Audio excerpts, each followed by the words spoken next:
We're going to start AM Buffalo this morning with a very unique guest.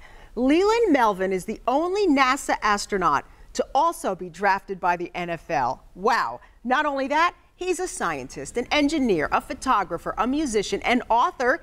And Leland is also passionate about inspiring kids and is in Washington this morning with a special program honoring some of this country's best and brightest students who are with him. So good morning, Leland and kids. Leland, tell us about this program and why it's important to get kids excited about STEM at a young age. Good morning, Linda. It's so important what Toshiba and the National Science Teachers Association have done for the last 25 years, inspiring the next generation of explorers that I'm standing beside right now to think about building things, creating things, looking at problems that are 20 years out that can help people on the Earth right now or even off planet. So this collaboration is important, that we grow this pool of scientists and engineers to help save our civilization or advance our civilization. And so they've developed something here that's pretty cool.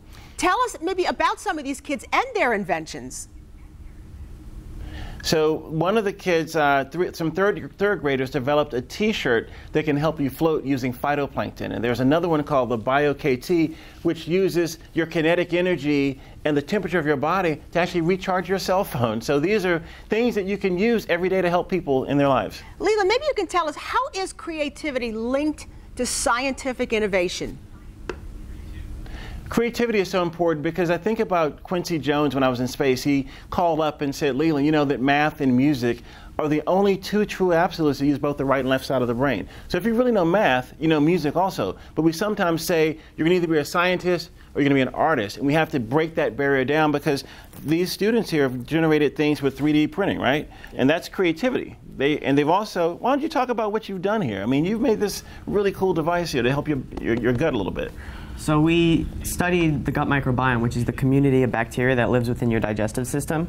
And we realized that when your gut microbiome is balanced, the individual is healthy. And it's very important that we study the gut microbiome and we monitor our health on a daily basis. So we created a scanner that you would put inside of your toilet, and it would monitor your gut microbiome health through human waste.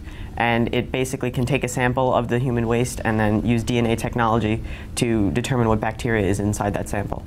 Wow. That is amazing. Listen, Leland, we want to congratulate these kids and you for taking the time to encourage them